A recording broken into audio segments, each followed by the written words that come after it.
Today we are facing some of the greatest challenges of our lives, from our health to political unrest, the environment, financial uncertainty, and the nation's racial divide. Welcome to Bill Myers Inspires.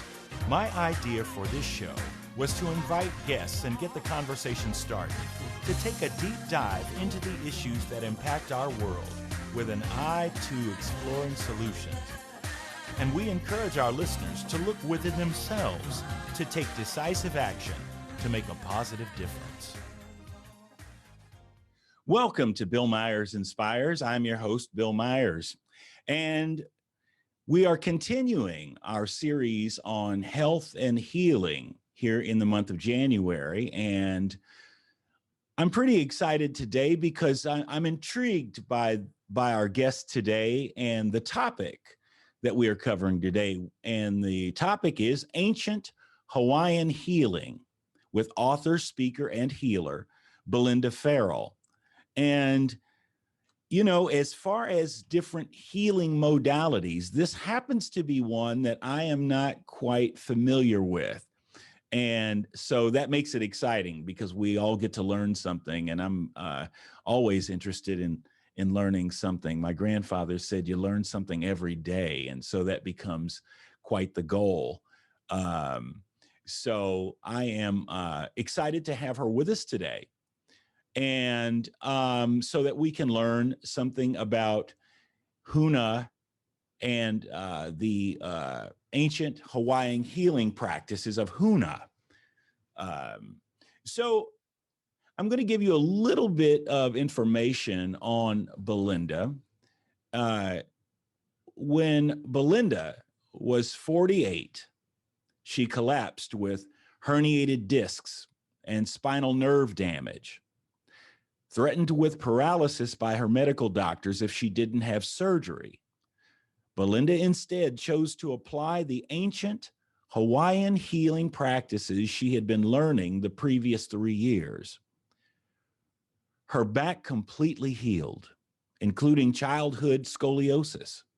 For 15 years, she has been sharing these healing practices with others, offering Reconnective Healing and Huna classes, and taking clients to Hawaii to teach Huna and swim with wild spinner dolphins.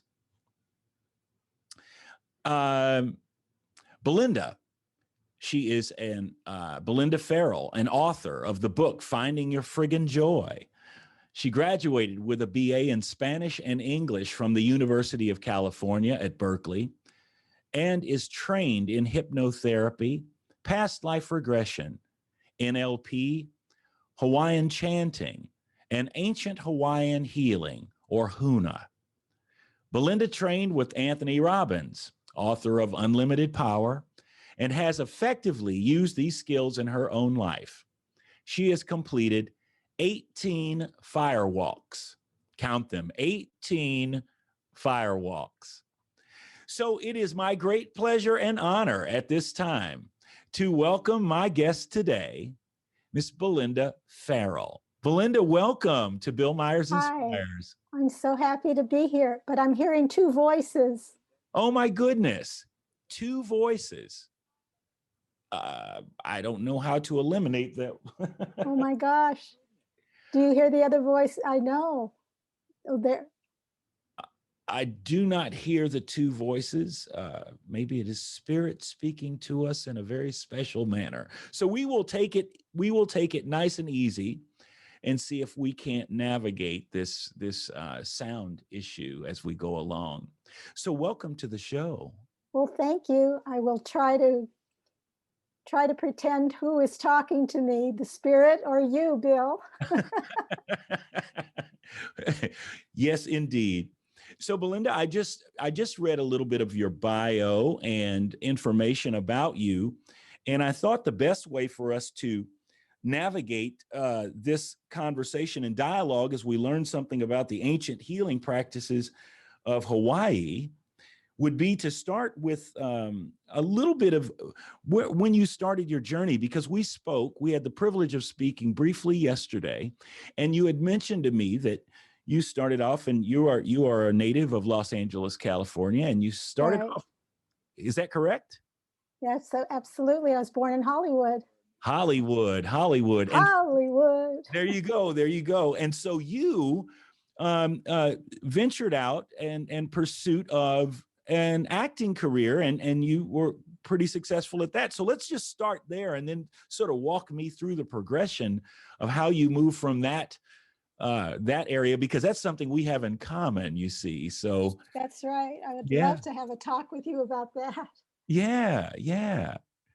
So walk us through your journey from actor to I believe it was your stunt work, but I don't want to be I want you to walk us through that, your curiosity, your creative curiosity. Well, I was always interested in the entertainment world. When I was a little girl, we used to take the bus and I would sing up and down the aisles and people would give me money. And I thought, this is a pretty good deal.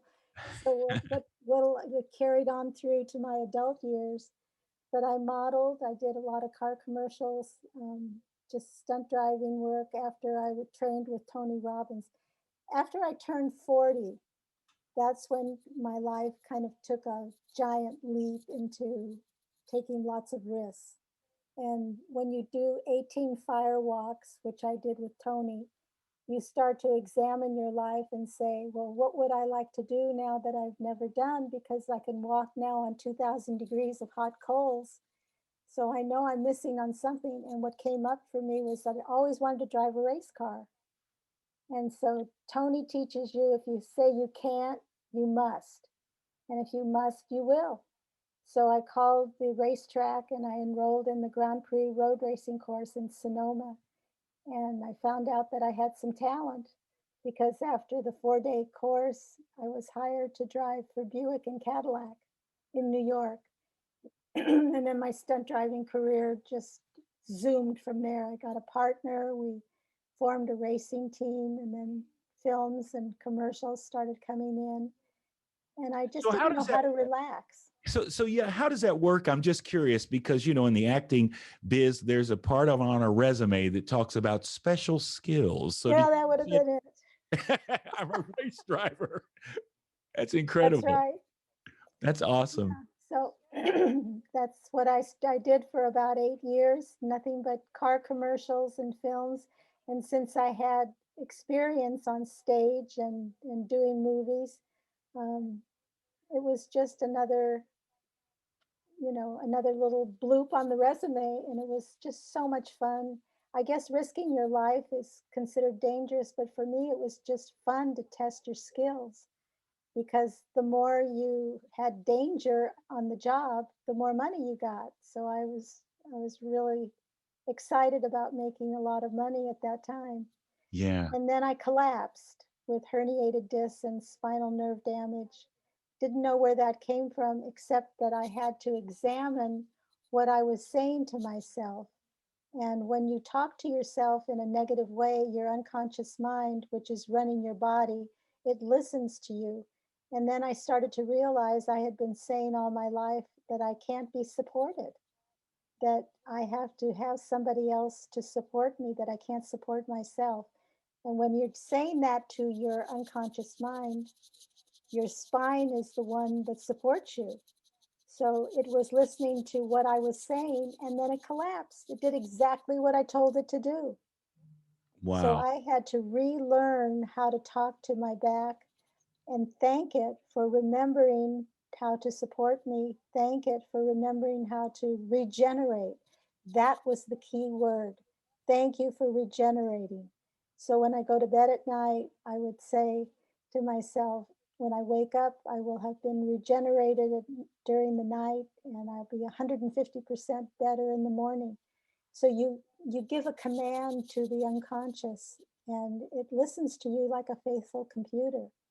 After a month of doing that and also some other breathing was very important, taking deep breaths through the nose and out through the mouth, and absolutely getting in touch with the dark stuff that you've been hiding and pushing down inside of you. After you get those to come up and you get closure on them, it's like popping a pimple, it just releases. And Yeah. I healed within about 3 or 4 days of doing that kind of work in bed constantly. And I woke up and I had no more scoliosis. I had no more pain. I went to see my doctors that told me I was never going to walk again unless I had surgery. They were just in disbelief Wow. because my spine was totally aligned. It was a brand new spine. Wahoo! Yeah, yeah, that's amazing. And so yeah, and so I want to just go back and just reiterate the point that not only the nerve damage and the herniated discs, but you were diagnosed with scoliosis Right. early on. So both you got two for one out of that, right? I Yeah, that's right. mean, take it. Yeah, I want it all. I want it all. I want to be healed. That's amazing. That's amazing. Yeah. And that was over 20 years ago. So I still have, I still have to talk to my back because I still have a tendency to do too much. I love to play tennis.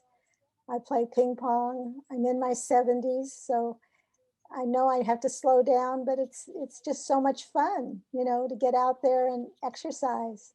Yeah, yeah. Wow, that is awesome.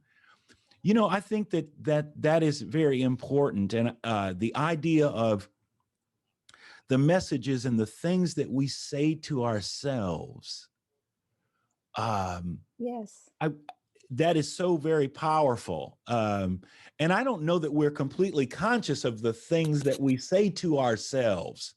That is right. Until I collapsed, I didn't know what I was saying until I started to listen.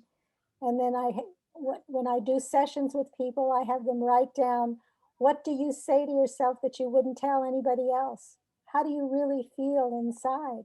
And most people really loathe themselves. They Mm, don't like themselves. They keep working and working and working to kind of prove their worthiness to be loved. And mm, that was me. That was me. So until I resolved that part of me that felt it had to work hard to be loved, um, I couldn't heal. But mm, then there is a part in my book, it's on page 109, where I pulled up a memory of a little fetus in the womb. And this little fetus was just thrown out into the universe like a piece of garbage. And I could see this little fetus just kind of darting back and forth, all these asteroids and comets. And she was just very afraid. She was just going millions of miles an hour, and all these debris was floating around her. And then suddenly, these hands came and lifted her up and put her safely into the arms of this divine being, which was up on this high precipice. And she could just see all the debris alone, at the bottom. And she felt so safe. And I remember when I woke up from that, I was in a pool of sweat. I felt like I had died. And, they say you go through this death of the spirit or death of the ego. That's what it was.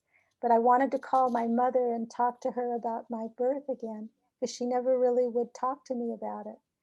And as it turned out, she had taken me with my father to 3 abortion clinics, and they mm, had tried to abort me. And so that child who was feeling thrown out was the abortion. And that's what I was living through, was trying to earn my love by working hard or maybe becoming, important as an actor. Somebody would see me, my father would see me and come back and claim me. So all of this kind of came to the forefront, and I was amazed. But the healing just accelerated from that point on because I was not able to listen to myself before that happened. Now, when did you have that dream? I was I was collapsed with the herniated discs, and I was in bed for a month when I was healing from that month.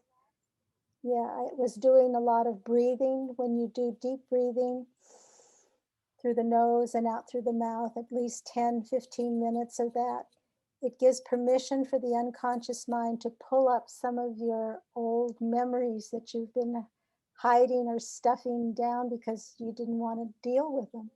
And so I didn't have time to deal with that stuff. I was too busy having fun. Right. And then you get,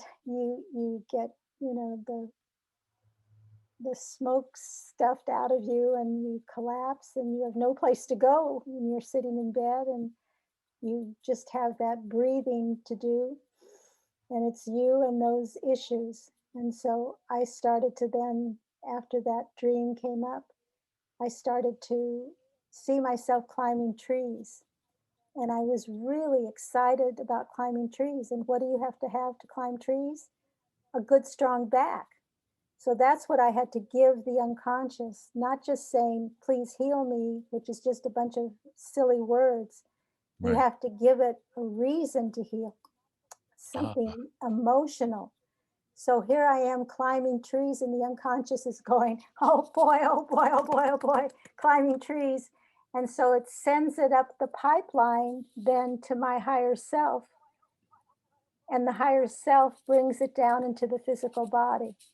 The only thing that stops the higher self from healing you are the negative emotions that you have stuffed back in the unconscious. So once that pipeline is clear, you can send up your desires. That is tremendous.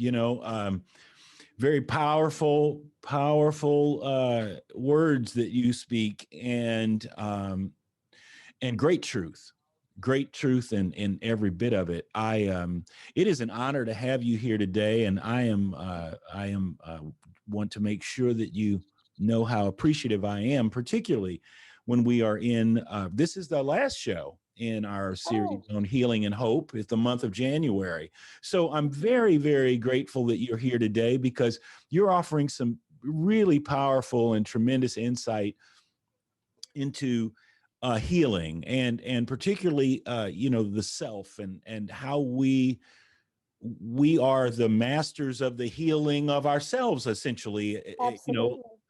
And so, I am grateful that you're here, and we're going to need to take a break right now, and we'll be back in just a minute. You're listening to Bill Myers Inspires, and I'm here with my guest today, healer and author and practitioner of the ancient healing art of Hawaiian healing, Belinda Farrell, and we're grateful to have her here, and we will be right back and continue our conversation in just a moment. Today, we are facing some of the greatest challenges of our lives, from our health to political unrest, the environment, financial uncertainty, and the nation's racial divide. Tune in every Friday at 3 p.m. Eastern Standard Time for Bill Myers Inspires, as he and his guests take a deep dive into the issues that impact our world with an eye to exploring solutions. Emmy Award-winning actor Bill Myers is an accomplished actor, jazz musician, filmmaker, writer, educator, and speaker. As a biracial man who's both black and white, Bill leverages his background, talents, and voice through creativity, compassion, and connection as activism for social justice to focus on uniting the divide and compelling change. Bill Myers Inspires encourages listeners to look within themselves and take decisive action to make a positive difference.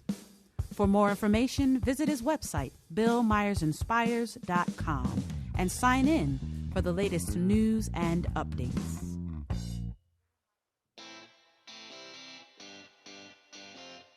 Are you a subject matter expert?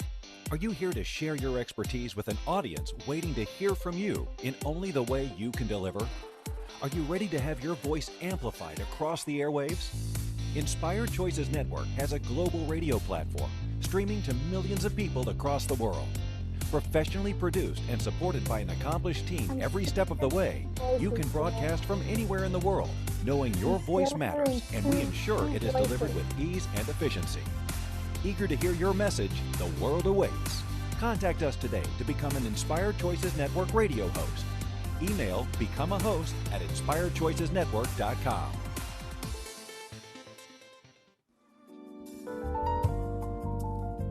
You're listening to Bill Myers Inspires, here on the Inspired Choices Network. We're here every Friday at 3 p.m. Eastern Standard Time. Thank you for joining us. And now, let's get back to the conversation. We're back. You are listening to Bill Myers Inspires, and I'm excited today to have my special guest, Belinda Farrell, here today. And wow, what a journey! We are wrapping up today our series on healing and hope, and I am so very grateful that she is here with us today, because it's a very compelling journey, and I am so very excited to hear and to gain the tremendous insights that she has experienced, and I'm grateful that she's sharing that with our audience here today. And I am listening myself. My ears are perked up, my dear, and you are bringing the gift home. So I'm grateful for that. So a few things occur to me. You seem to be someone who is driven. I mean, adrenaline junkie sort of leaps out at me. It seems that these challenges are all mostly physical challenges, but they're not really physical challenges, because we understand that the root of those is some need that is within us, something that we either need to prove or something that we need to challenge ourselves to grow, to challenge our physical bodies, to test the bounds of our physical ability. And and as you have demonstrated through your life and the many activities, and even the tree climbing piece that you were just talking about before we went to break. I mean, again, these are physical things that then are being responded to by your subconscious mind, right? So I want to pick it up from there, because I think that that we're on to something, and I'm a firm believer that it's always an inside out game, right? It's inside out. Okay. Yeah. I'm willing to go with you. Okay. So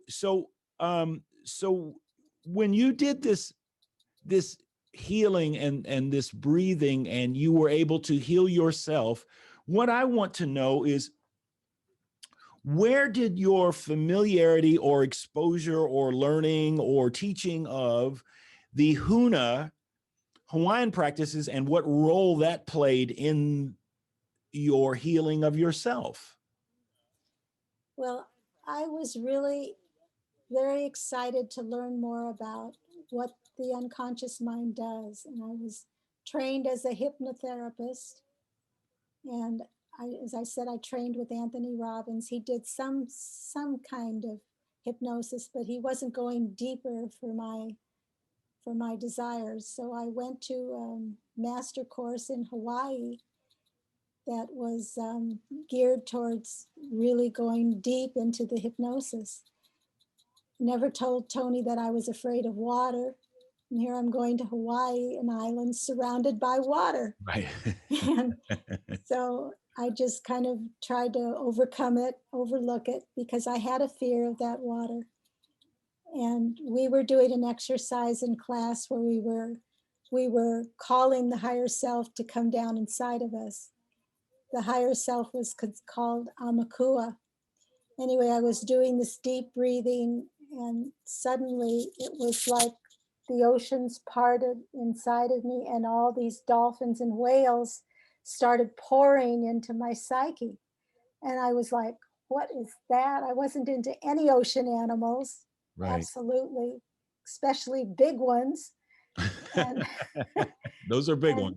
Those are big ones. And then that night it started. I was having dreams of dolphins swimming in and teaching me how to swim. And I was like a dolphin. I was just swimming with them. And I woke up in the morning and I said, I've got to get out there and be with those dolphins. They're teaching me how to swim. How do I do that? I have to get in the water. Oh my God. So it was a real push-pull. Yeah. And finally, a friend of mine consented to taking me out. And of course, it's probably the worst stormy day on record that we chose to go out. But I couldn't back down because I was so afraid, but I didn't want to give in to the fear, because fear is false evidence that appears real.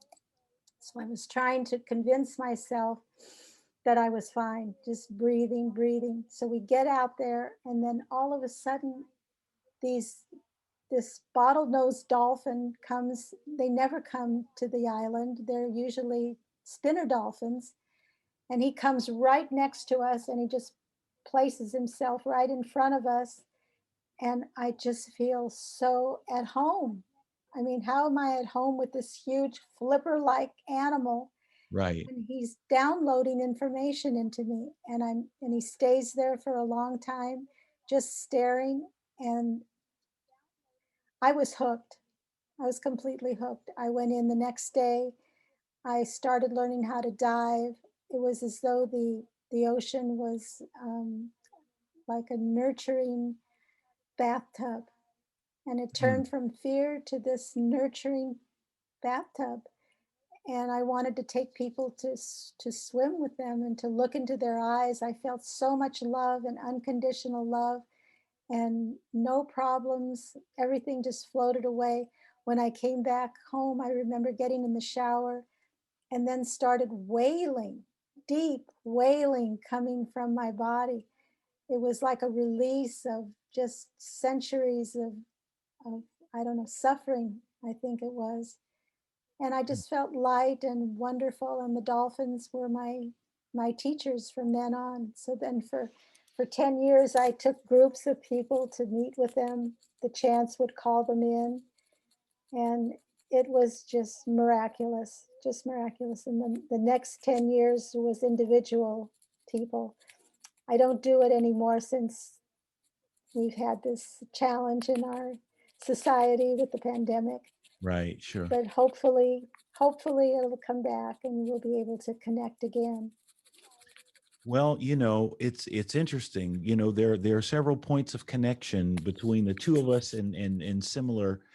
I have a fear of the water. And Oh, so that is, and I'm encouraged by your story, because that makes a lot of sense. I'm a Pisces, believe it or not. oh my gosh.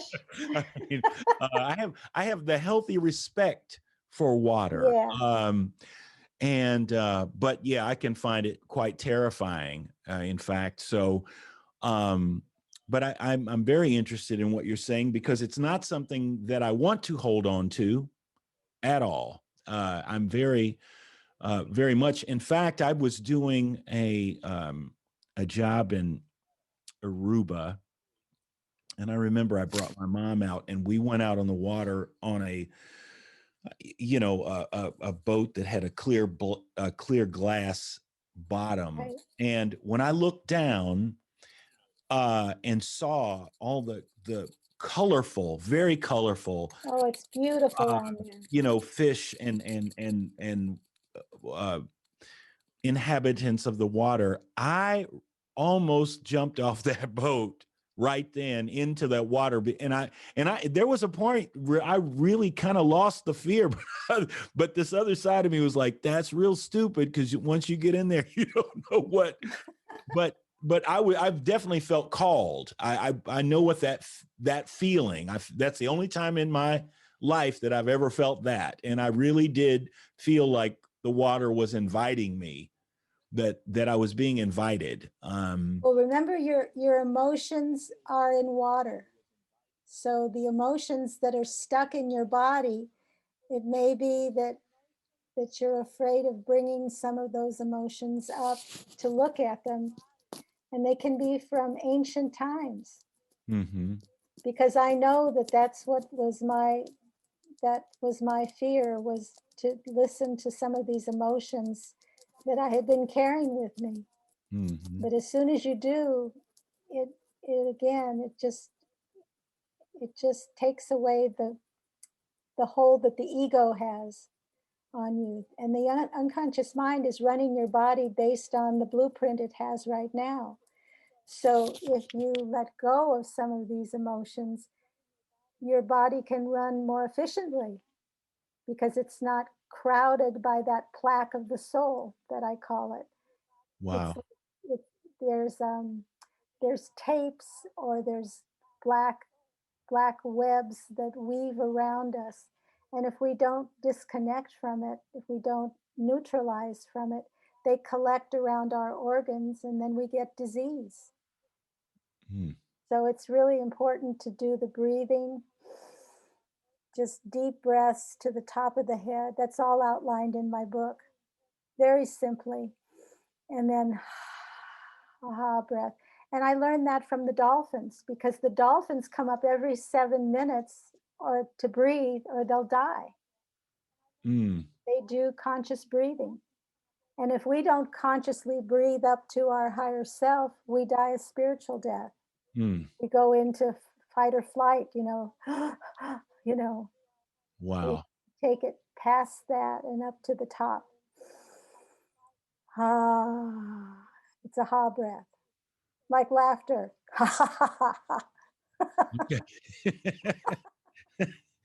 I love it. I love it. I love it. Got to find your friggin' joy, don't you? You got to find your friggin' joy. There it is. Well, we're going to take a quick break, and we'll be right back in just a minute. We're going to try to work on the sound issue and see if we can't get that resolved here over the break. So, but anyway, thank you for being with us today, Belinda Farrell. It is a joy, and we will be back in just a minute. You are listening to Bill Myers Inspires right here on the Inspired Choices Network. Stick with us, and we'll be right back. Today, we are facing some of the greatest challenges of our lives, from our health to political unrest, the environment, financial uncertainty, and the nation's racial divide. Tune in every Friday at 3 p.m. Eastern Standard Time for Bill Myers Inspires, as he and his guests take a deep dive into the issues that impact our world with an eye to exploring solutions. Emmy Award-winning actor Bill Myers is an accomplished actor, jazz musician, filmmaker, writer, educator, and speaker. As a biracial man who's both black and white, Bill leverages his background, talents, and voice through creativity, compassion, and connection as activism for social justice to focus on uniting the divide and compelling change. Bill Myers Inspires encourages listeners to look within themselves and take decisive action to make a positive difference. For more information, visit his website, BillMyersInspires.com, and sign in for the latest news and updates.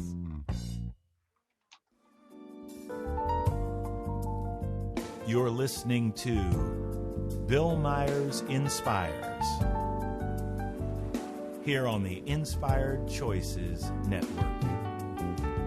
We're here every Friday at 3 p.m. Eastern Standard Time. Thank you for joining us.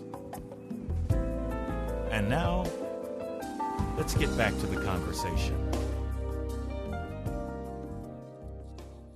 We are back.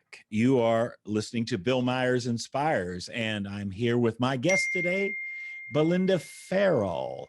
And we are excited. We are talking about the ancient healing practices of Hawaiian healing practices of Huna. We're going to get more into that here in just a second, but she has a pretty tremendous book, and she's been sharing little snippets of it with us right here, and it's Find Your Friggin Joy. I just love the title. I mean, I feel so sassy when I say it. So, but I love this, and you were just talking about the breathing exercise prior to the break. So explain to us a little bit more about Huna itself, because I am completely unfamiliar with Huna healing practices, and so I was very fascinated to learn about another modality.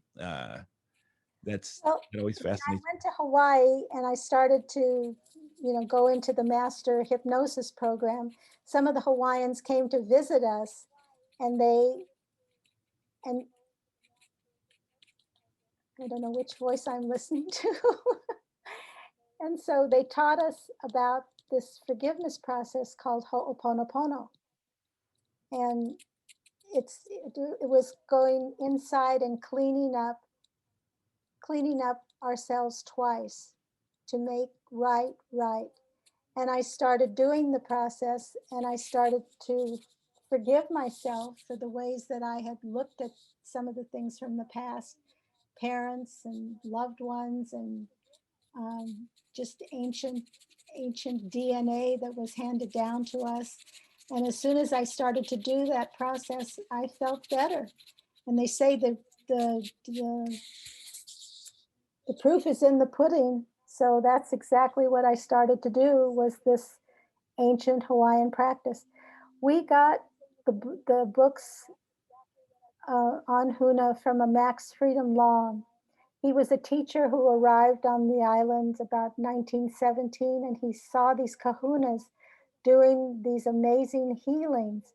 And he wanted to know where he could find the book so he could study it. Nothing was written down. So he spent about 50 years writing things down that he saw these kahunas doing. When the missionaries came in about 1820, they outlawed all these practices as superstitious. They put kahunas in jail. It was a very dark time.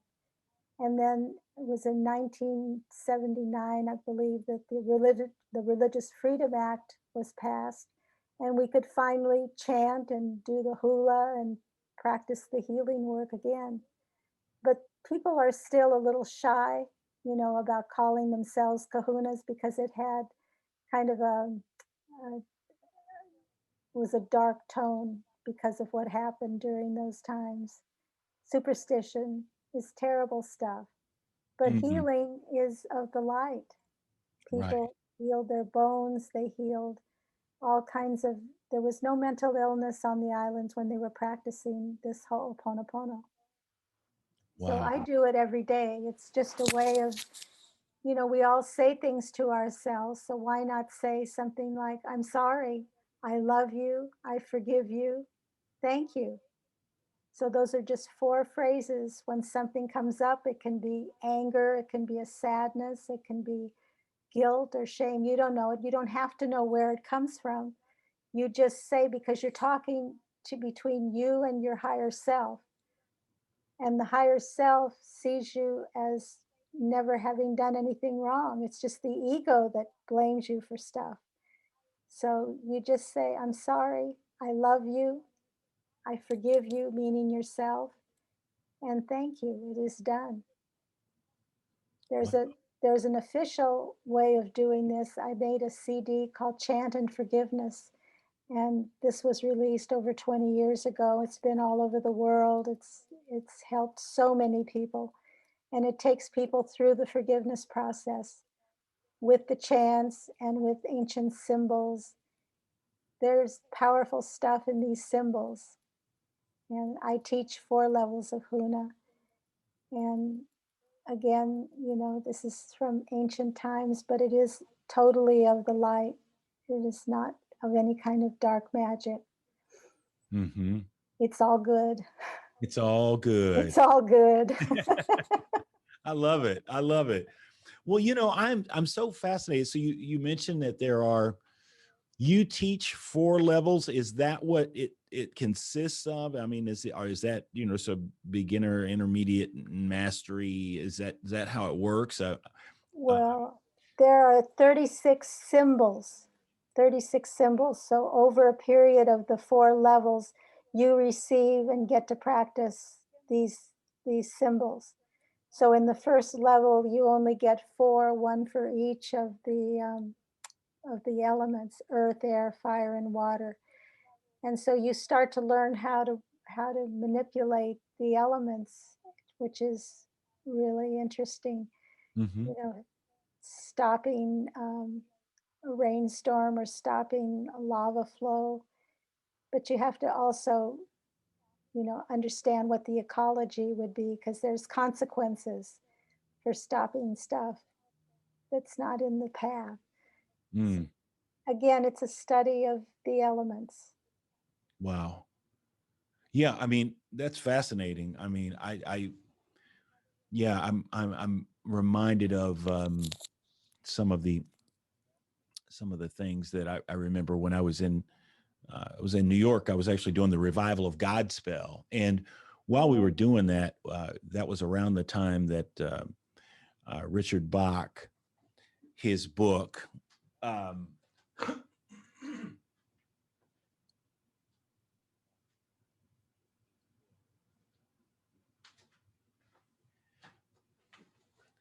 Yeah, Richard Bach's book, Illusions, came out, and that was sort of a craze there for a while. And he spoke of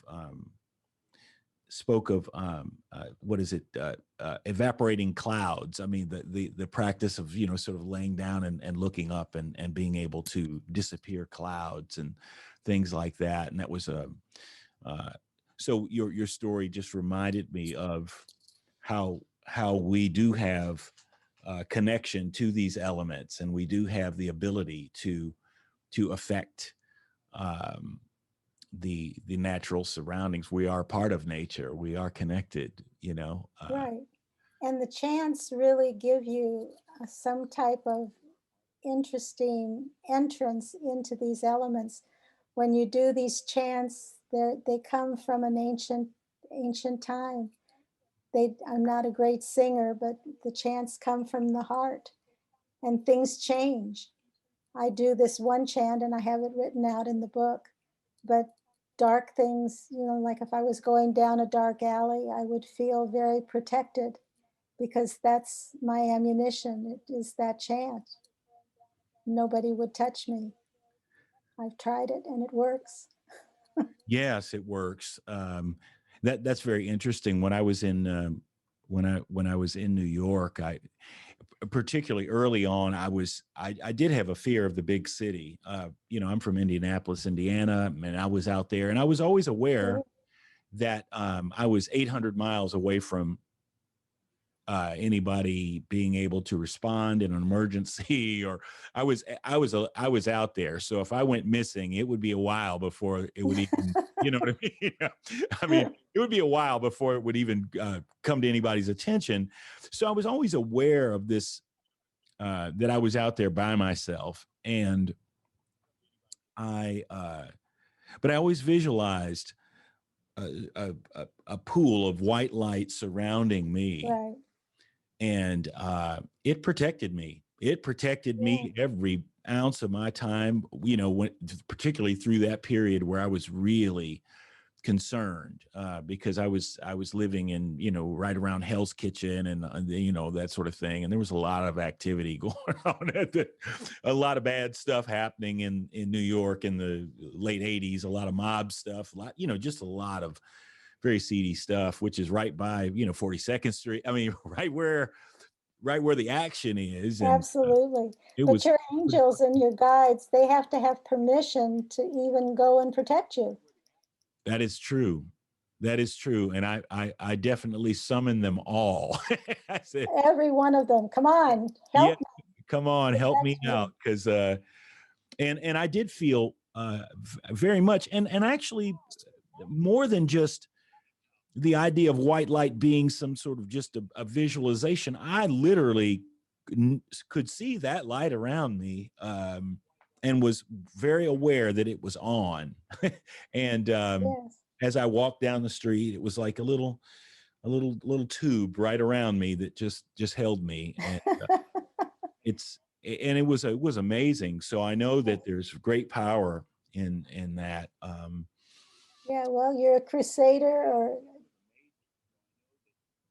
yeah, I mean, it was really, really wonderful to feel that and to know that spirit had me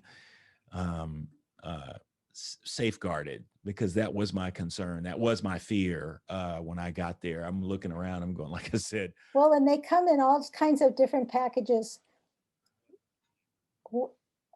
Yeah. Yeah. Well, so we're going to take ourselves another break here, Okay. and I'm going to work on a couple of little tech things on my end, and we'll Okay. be right back. So, Belinda, again, it's a pleasure having you here, and I'm sure that we will continue conversations even in the future, because I'm going to have you back, because there's a wealth, and I'm hungry to find my freaking joy, So, so we're going to take a break right now, and we'll be right back. You are watching Bill Myers Inspires right here on the Inspired Choices Network. We'll be back in just 1 minute. Today, we are facing some of the greatest challenges of our lives, from our health to political unrest, the environment, financial uncertainty, and the nation's racial divide. Tune in every Friday at 3 p.m. Eastern Standard Time for Bill Myers Inspires, as he and his guests take a deep dive into the issues that impact our world with an eye to exploring solutions. Emmy Award-winning actor Bill Myers is an accomplished actor, jazz musician, filmmaker, writer, educator, and speaker. As a biracial man who's both Black and white, Bill leverages his background, talents, and voice through creativity, compassion, and connection as activism for social justice to focus on uniting the divide and compelling change. Bill Myers Inspires encourages listeners to look within themselves and take decisive action to make a positive difference. For more information, visit his website, BillMyersInspires.com, and sign in for the latest news and updates. I still hear two voices, though. I don't know. You're listening to Bill Myers Inspires here on the Inspired Choices Network. We're here every Friday at 3 p.m. Eastern Standard Time. Thank you for joining us. And now, let's get back to the conversation. We are back. Yeah. Thank you. Thank you for tuning in today to Bill Myers Inspires. And we're having a great time talking to Belinda Farrell, who is an amazing spirit, and she is bringing plenty of information to contribute in a very wonderful way to this series on healing and hope. And so, again, it's a pleasure having you here. And so I do want to make sure, before we go too much further, that you can offer up some information to our guests on how they may be able to get their hands on a copy of your book. And you had also mentioned perhaps a CD series that you had that was on, was it the breathing? I'm not sure, but I want to give you an opportunity to let us know how we can get some of this material of yours, because it's really wonderful stuff. Okay. Yeah. Well, I have a website. It's called Huna Healing, HUNA, Healing, HEALING.com. That's www.hunahealing.com. And in the store, you can get the CDs. There are 3 CDs, the Chant and Forgiveness, which takes you through the forgiveness process. The Enchantment is a really wonderful CD. It has an 8-page booklet with it of how to bring the higher self down, and it's all chanting and the sounds of the dolphins and whales. So it's really something you can even have in your car. And I have people tell me they go to bed with it. They wake up in the morning with it. They calm their animals with it. Yeah, that's And wonderful. then I have another one, it's called Sleepy Time Chant, and that helps people to go to sleep because it quiets the conscious mind and allows you to go into the dream time. So it changes you from a solid to a liquid. And then those CDs are also available on MP3s, and that's on my website. It's also on iTunes, on iTunes, but not the MP3. Okay. And the book is through Amazon or on my website or Barnes and Noble. And the title of the book again? Find your friggin' joy. I had to do it. I love it. I love it. You know, once you clear all the dark stuff, all that's left is your joy. Your joy is left inside. So, I mean, it never goes away. The joy is just kind of waiting there to just boom, you know, to erupt. And you're just going to clean off all the cobwebs. Mm-hmm. And that's what the forgiveness process helps you to do. It's fun. Yeah, it is. I mean, so what you're saying, I mean, so are you suggesting that the joy is there and it's just waiting for us? Yes. To claim it, to accept that it's there, to That's know that right. it's there? Okay. That's right. Your ego tells you, you know, go look for joy over there. Go look under that rock.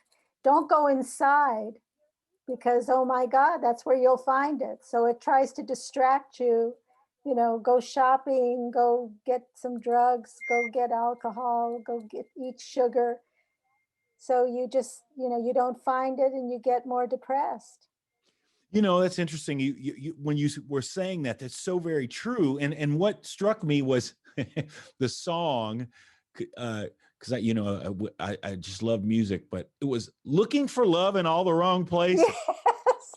Yes. Isn't that the truth? Yeah. You know, I mean, everywhere but where you're going to find it. Everywhere but there. Right. I mean, so yeah, if you're going to find it in the new car or the house that you want, or that sofa or that purse or the earrings or whatever, it's always something across the street. It's always something else. And none of it is there. Right. That's called temporary happiness. You know, it's a new toy. And then you get it and then it's boring after a while. The pure joy of being alive, of just taking a walk and seeing, you know, nature, watching a bird fly, that kind of joy that's just waiting inside to just erupt from you. Yeah. And the more you do the breathing and the forgiveness of yourself, the more you'll love yourself. And that's the whole point, is for you to really love yourself. You have something wonderful to give to the world. Mm-hmm. I love you. I love you. I love you. And you know, and getting to the I love me, all of that is so that seems to be at the core of many of our illnesses and problems, is our ability to really engage in loving ourselves.